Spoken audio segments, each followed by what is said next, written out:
Welcome to the More Life Podcast, where creatives, problem solvers, and entrepreneurs talk about squeezing more out and finding meaning in this crazy thing we call life. Let's dive in. What's going on, guys? Welcome back to another episode of the More Life Podcast. I am your host, Bart Anderson, if you are new around here. And today I'm joined by a lovely guest, Mackenzie Walters. Mackenzie is the CEO and lead strategist at StoryStruck Marketing and is a champion at asking really tough and good questions. So today we're going to be talking with her. She is in the field of market research and marketing strategy and customer segmentation. And she's an award-winning journalist who's turned into a marketer. And we're going to find out everything about it. So, Mackenzie, please say hello to everyone. Hi, thanks for having me. We're super thankful for you to be here, and I love the idea that you ask great questions because that's kind of what I do as well, is as a conversationalist as vocation, is asking really good questions. And I guess that started with journalism for you. So I'd love to hear maybe even a little bit about how does a journalist become a marketer? Well, it's a 14-year story for me. So I was a journalist for 14 years. That was really the goal, was to be a statewide journalist at a statewide paper. I grew up in Minnesota, went to college in DC, and then worked for Gannett, which owns newspapers all around the country. Yeah. So as I kind of rose in the profession, I lived in Maryland, then Minnesota, Oregon, and then I moved to Florida. And that's really where I started to really expand my storytelling skills. We had a partnership with a local TV station that went out to 3 million homes. Wow. We had a partnership with a local NPR affiliate, so I did drive time radio stations. I won a national award when I was there. And then when I moved to Iowa, which is where I live now, working for the Des Moines Register, we launched a live event series. So we were telling stories to everyday people and coaching them how to get up on stage and tell a story. What I realized, what I fell in love with as we grew that program from 100 people in a basement bar to selling out a local venue with more than 1,000 seats, was how we were able to connect with an audience and tell that story through an audience. And as I transitioned into the marketing field, I realized that there is oftentimes a disconnect between the business owner, the leader, the marketer, and what that target audience is, because you are not your target audience. How you like to be marketed to is not necessarily how your target audience wants to be marketed to, or those messages. So it was really a natural transition, because I had done so many investigative work in my career as a journalist, and really wanted to continue getting to the heart of an issue. That's really good, and especially a lot of the marketers have a hard time, getting out of their own knowledge space, because we live in a world of information and knowledge. We're always seeking to figure out how those behavioral, economical things happen, and because of that, we might be sometimes speaking above our clients, and then in turn, it's the same issue that our clients have, speaking maybe above their clients and the people that they're trying to have business with. And that can create a disconnect, and it can feel less genuine. And we talk about this all the time on the show. People buy from people they like. And if they don't feel a connection from you, it's hard for them to find a way to make business with you. One of our recent clients, they are from the UK and they want to open up a chapter in Canada. They have a hard time telling people that they're from the UK. People want to purchase from something that they understand, and they don't know if everything will work out the way that they would want it to if they're talking to somebody from a different country, or if they're talking to somebody from a different point of view. Will they understand the Canadian context, what that looks like, what those decisions look like? So speaking in the same language as somebody, I think, is like the most basic step in some of that targeted, information gathering process. And you do segmentation and targeting, customer surveys. I'd love to hear a little bit more about what does that look like for you, or even before we get there, how you started something so specific and so niche. How does one get into that space? Oh, sure. So when I left journalism, I started writing because that's what I knew what to do, and building websites, and kind of built an agency from there. And I very quickly realized when the clients were describing their web copy to me, because I would write their web copy, I was like, I just don't think that that's what your customers are looking for, or that doesn't really make sense from a customer's perspective. Let me interview your customers. And so really from the beginning, I started interviewing folks. And as I looked at my business last year, I really saw that the most valuable service we were offering was that research and strategy component. And sometimes we were finding our clients would come to us for research and strategy, and then they would go to a firm that was really known for their expertise in design, or really known for their expertise in website building, or whatnot. And so if we just can partner either with marketing agencies or directly with clients, we can offer that either research package or that research and strategy package to help them move forward. And we're not having to sell the next service. So the recommendations are really honest in that regard. So you're not having to worry about what happens next. You're saying, hey, we do this really well, and you figured out a way to systematize it and to package it up really well for people. So who are the types of clients that come to you with this type of help? Because technically, like many marketers, you can help any business because you're in the people business. And when you're in the people business and understanding people and their behaviors and their desires, and you're engaging on the front lines with them, there isn't a business on the planet that can profit or help from this, even if it's a fully digital business. Understanding how people think and what they actually want is extremely tangible and desirable. So maybe talk to us a little bit more about who are the types of clients that you service. Yeah, so we've worked with all kinds of clients, whether it's product businesses or service businesses or nonprofits. We have found it really works best, though, if they have maybe between 10 to 200 employees. So they're really past that initial startup phase and they're ready to scale. And really, if they have an internal marketer, so if there's a coordinator or a marketing director or someone that has a sense of how to apply it to the business. Now, we've done it for smaller businesses as well, but we found that is really a sweet spot for us, being able to have a robust research or strategy that can be implemented well. It typically takes about 2 years to do a strategy or segmentation implementation. The research that we're providing to our partners, again, they're typically working with them for about 2 years to implement. And we recommend doing it every 2 years because as you grow, your customers are going to shift, the economy is going to shift, the trends in the marketplace are going to shift, the platforms people are using are going to shift. So you're going to be able to keep up to date with that.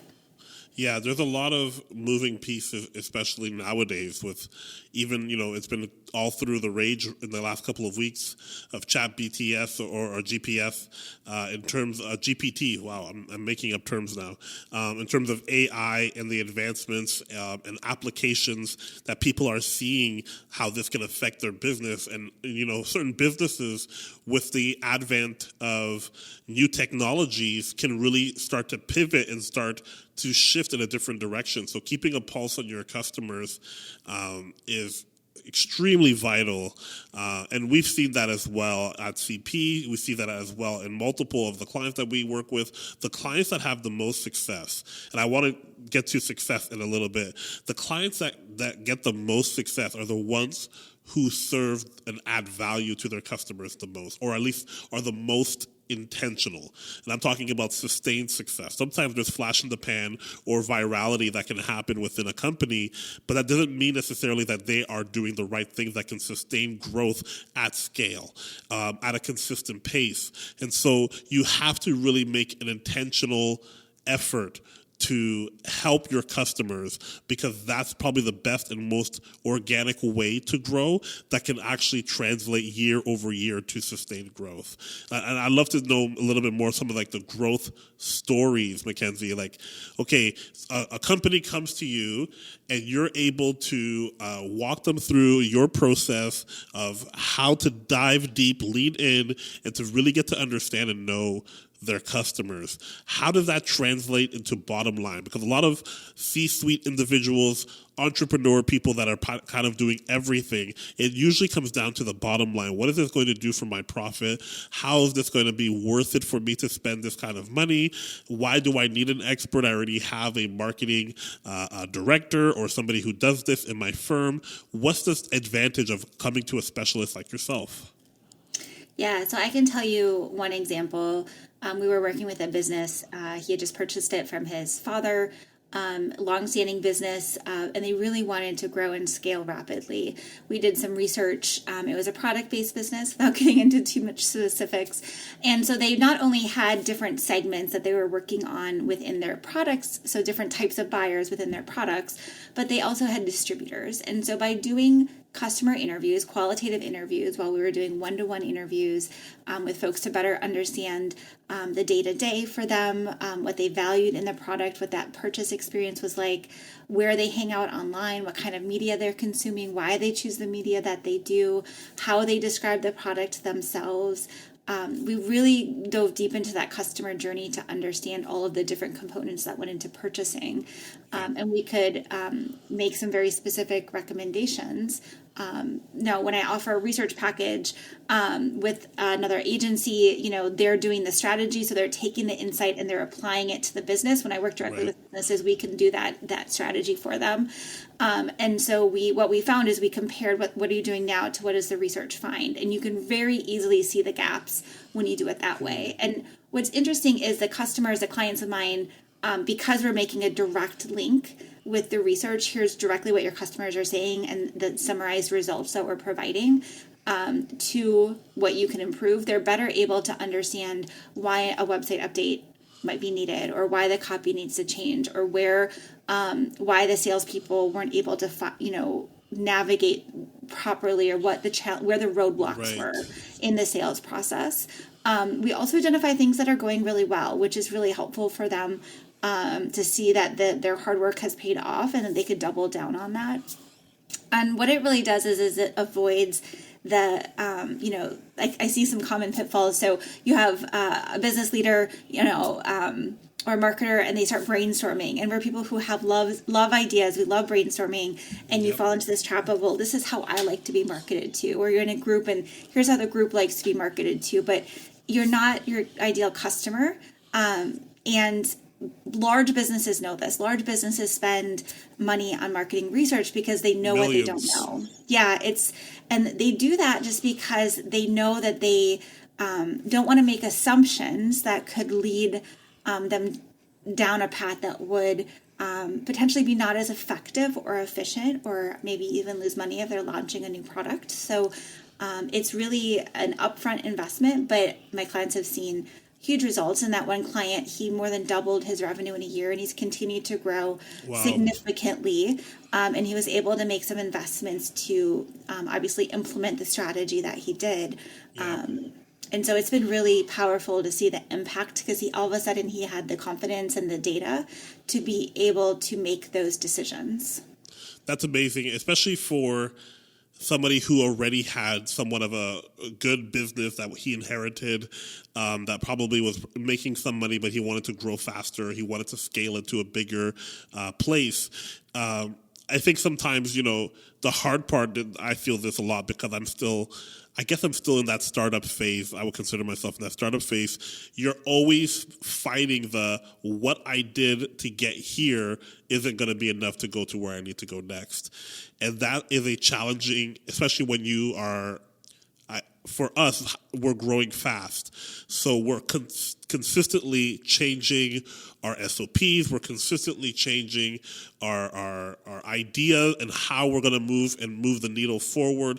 The functionality of the practice of the work is adjusting to the scale of and capacity of the team.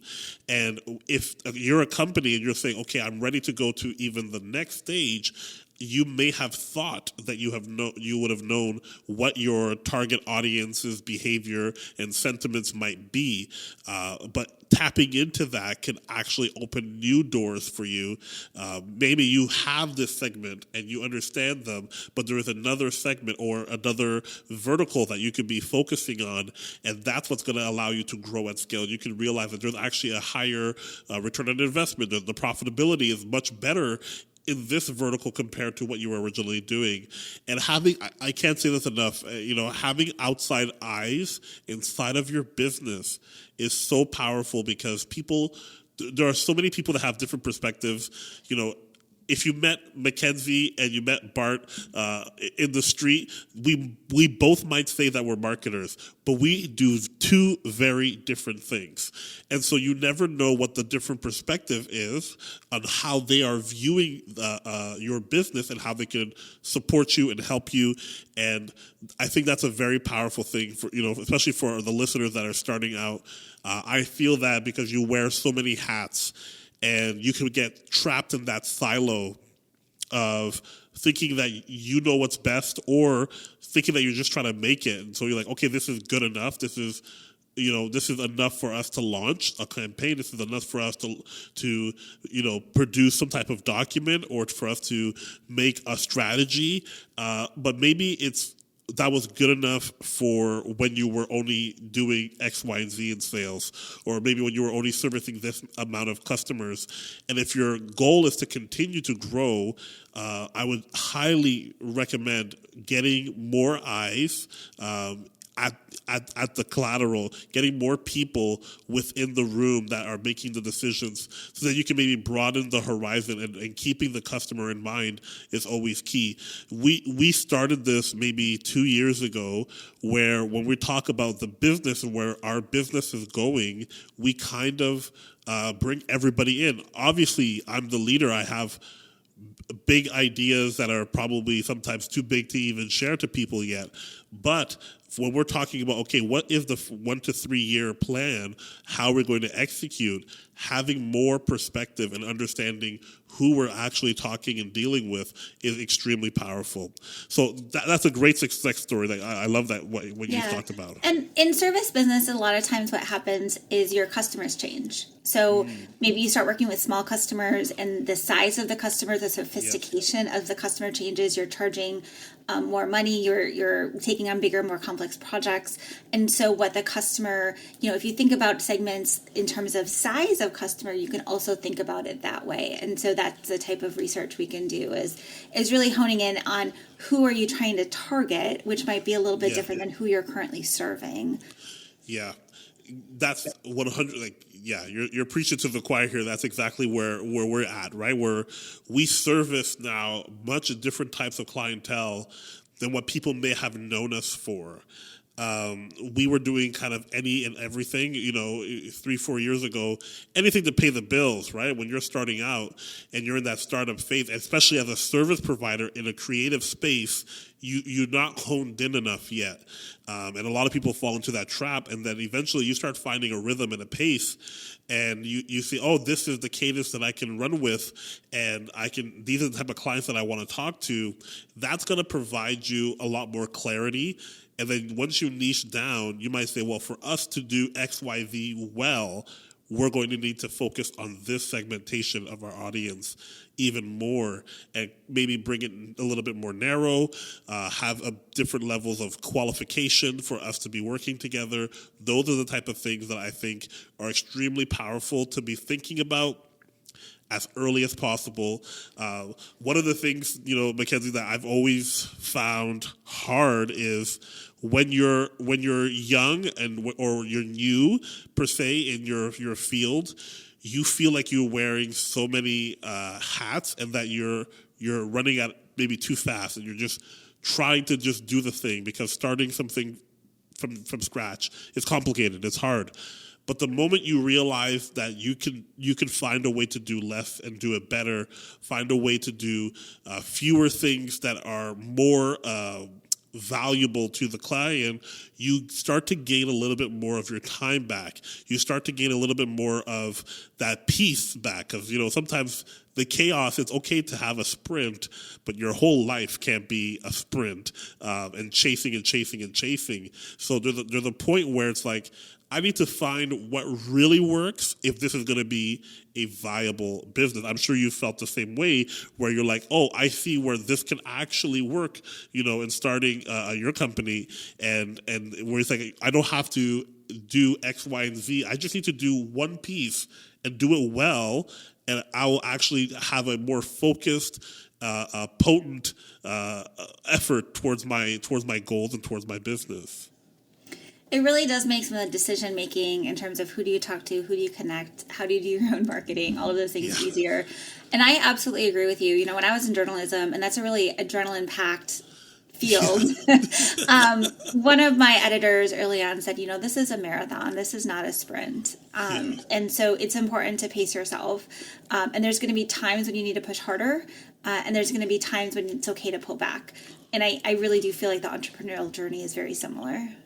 Yeah, the entrepreneurial journey is people used to say it's not for the faint of heart.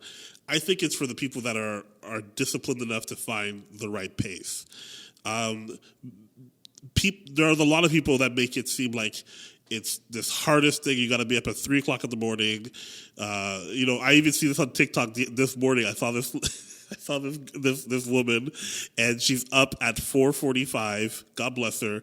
She's doing her yoga. She's getting her, AG greens, her active greens smoothie, getting her twins. She has twins out of the bed and doing all these things. And then she puts them down for a nap by 10, and she's doing emails. And I'm like, man, that seems so challenging and hard. And sometimes we glorify not even just a hustle culture, but we glorify the idea that it has to be hard, because the whole point of that TikTok was to show how tired she is, but how persevering she is, which is noble, commendable. Sometimes you got to work even when you're tired. But I don't think in the modern world that we live in, entrepreneurship has to be such a grind where you're beating yourself up and you're highlighting the fact that you're worn out. And I know you got 2 dogs, 2 kids, a husband, and you have to find that right balance for yourself to be like, okay, this is where I feel comfortable. This is where I feel safe. This is where, life is always going to move forward and always going to have challenges, but we have to find a way to also take care of ourselves. Otherwise, you're going to lose the most valuable thing, which is your health, your time, the people that are around you. And I do think that success isn't always as shiny once you get there. Like it's a beautiful goal, and it's very motivating, especially for type A's. I just think about journalism. I was able to cover a presidential campaign in 2015 in Iowa, and I covered a candidate was here that was more than any other candidate in Iowa. For the caucuses, and I was working 14-hour days. I was driving all over the state, and on the weekends I was exhausted and just crashed. And I just thought, there was so much excitement among my friends and family, and look at what you get to do, and it was really cool to be part of that national story. But at the same time, that's not how I wanted to live my life. No, it's and not I sustainable. just thought, I don't want to do this again. But there's definitely a type of person that does. But for me, in part, starting a business was to take back control of my schedule and be able to decide what that schedule is going to look like and how it's going to work in my life. And there's been weeks when I've pushed harder, and then there's been weeks that I haven't, and I think that's okay, because again, this is a marathon, and it takes time to build, and Rome wasn't built in a day by any means, and it's almost disheartening to see some of the Instagram or the videos online saying that you could do this in 6 months or a year, and maybe you can, but that hasn't been my experience. Yeah, no, I wouldn't suggest that. And also, being busy is way overrated. That just means you don't have control of your own time. And I love what you just said. You wanted control, and you wanted to be in charge of the pace that you want to live your life, especially if you got kids at home, especially if you have family that needs you. You want to be in control, then entrepreneurship is a way to do that. You don't necessarily have to be super crazy and busy. And I love that we're even having this conversation, because I know there are so many young entrepreneurial types that listen to this show, and it's good for them to hear the perspective of people that have been doing this for a little bit, and at least have a sense of both, where you've done the crazy busy schedule and you've seen, okay, I can still have control and balance in my life, and that's very valuable. Keep that in mind, Mackenzie. There's so many people that listen to this show that are entrepreneurs and that don't have marketing teams and maybe don't have budget to hire you. They don't know what should they be thinking about when thinking about their ideal customers. I know people talk about customer journey mapping and all that kind of stuff, but what type of things or exercises could they be thinking about? One of the ones that's super helpful, and I've done it with large clients, I've done it with smaller clients, done it with myself, is the 80-20 analysis. So you're looking at what are the 20% of products or services that you're selling that make up 80% of the products. This is a really well-known principle called Pareto's principle. He was an Italian economist, and he realized that 20% of Italians back in the day owned 80% of the land and vice versa. And this principle was true across the spectrum, and it's true in business. So typically 20% of your inputs make 80% of your outputs and vice versa. So 20% of your customer complaints, for example, are I should turn that around. 80% of your client complaints are typically from 20% of your customers, and 80% of your revenue is typically from 20% of your products and services. So really, if you're feeling overwhelmed, take a hard look at the numbers over the last few years, maybe 3 or 4 years, and say, okay, where am I really excelling? How can I lean into what is working well already and amplify that growth? Or what is the product that is selling better than the other products? Can I market that and focus on that instead of trying to market everything? Because we have such limited budgets and limited time to be able to do what we do. Yeah, you really can't do everything. I learned that the hard way. I was doing video production, graphic design, flyers, anything, layout design for magazines, anything. And you think that you're being successful, but when you look at what the actual profitability versus the output, that cost of the labor cost metric, what's that vertical look like? You really start to see, the most profitable and the most valuable thing that I can do for my business is X. And that's what you need to figure out. And I think it's the same thing with your customers. It's the same thing with your targeting. Obviously, there are so many free tools and guides that you can download to help you not just dream about who your ideal customer is, but also help identify. And I think that's the part that people have a hard part with, is identifying. People do those customer personas, and they put their ideal customer. They just put, this is who we're gonna serve single moms that need strollers and da-da-da-da-da. Meanwhile, if you look at their sales, they're all coming from an affluent part of town. They're doing, you know what I mean? Like there's a disconnect. There is a huge disconnect, and that's where we serve with research. So part of our research package is we do personas, because your best persona is based in real life. If you don't have money yet for external partners like myself, you can do this yourself. There's questions you can find online, but you want to maybe call 5 or 10 of your customers, your best customers, people that you want to have repeat business with, and start asking them demographic questions. Where do they live? What's their income range? How many kids do they have? What kind of job do they have? Ask them about what a typical day in their life is. Are they so busy and they just want to delegate and find a solution? Or are they really research oriented? So their money is really precious, and they're going to spend the time to get to know the money before they make a decision. Ask about how they describe your business or your service or product in their own words. That's always super helpful in developing messaging. Asking where they hang out online or where they consume media is also really telling on if you're doing advertising, maybe where to invest. There's a little bit of science and a little bit of art to it, but it's better to do something than to just be guessing. Yeah, I love that. We implemented, because we just joined HubSpot in this past September, and we implemented surveys at the end of our projects as part of our completion process.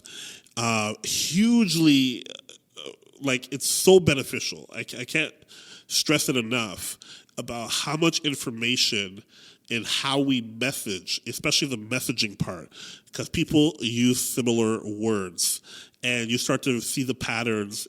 You don't have to have a PhD in data analysis or anything like that. You know what I mean? You will easily start to see people say similar things about you, about your company, and then you can tap into that and add that to your messaging or update your brand messaging and say, this is how we make people feel when they interact with us. This is the transformation that they experience once they dealt with us. And that right there provides so much insight and clarity for both you and for the client, because now you're speaking the same language, whereas before or you might be in a place where you're thinking that you're talking to them, and what you are emphasizing in the sentence or in the message, they're not picking that up because, yes, although they have purchased your product or maybe they are considering your product, they haven't made that decision to purchase now because you're not using the right words, the right messaging, you're not using the right types of graphics or media, you're not advertising in the right places. That's where the surveys, the segmentation, and a deep understanding of your customers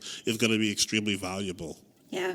One of the things we found too is because the research we do is confidential, so we record and analyze that, we provide summarized results to our clients. The customers that we connect with are able to speak very freely. And we have often found that the best customers, the people that are sometimes spending the most money with you, or they're the most loyal, they have they want you to succeed, and they are willing to share some really honest feedback. And I like to think of it as almost a third conversation. So in a business, you are having sales conversations with your clients. When you're trying to sell them a product or the next service, you're having experience conversations, which is what you're getting about how was this customer experience for you? What can we do better next time? And then you're having this third conversation, which is the marketing conversation outside of those. And when the customer doesn't have the pressure, whether that they know it's not a sale, they're not engaged maybe in an ongoing project or service, they really can speak freely and reflect back on what worked and what didn't work, how they found you, hiccups that were along the way, and how they've shifted over time. It can be really insightful, and I've yet to be in a boardroom where there wasn't an executive who hasn't said, okay, this is really interesting, we need to look into this more, or this is new to me. Yeah, I love this so much. Mackenzie, I hope people are gaining some of at least the idea of understanding their customers and adding value that way by understanding them is probably one of the most impactful things that they can do for their businesses, especially when you start talking about growth and scale. Adding value is where you want to do it, and to add value to your customers, you need to understand who they are. I'm so happy that you were here today. I hope people learned a lot from it. Mackenzie, where can people get in touch with you? How can they find out more about StoryStruck? I would love for people to reach out to you. Yeah, so we're at StoryStruckMarketing.com. We have a pretty in-depth guide if you're interested in customer segmentation, and we provide a lot of resources online if you want to learn more about research or strategy or how to better target your audience. I'm also pretty active on LinkedIn, so you can look me up at Mackenzie Walters. I can attest you are active on LinkedIn way more than I am. My team is always talking to me about being active on LinkedIn. We're going to get there one day. But guys, this has been the More Life Podcast. Thank you so much for listening. Please go check out Mackenzie and StoryStruck Marketing at the links that we'll have in the show notes below. I've been Bart. Peace out.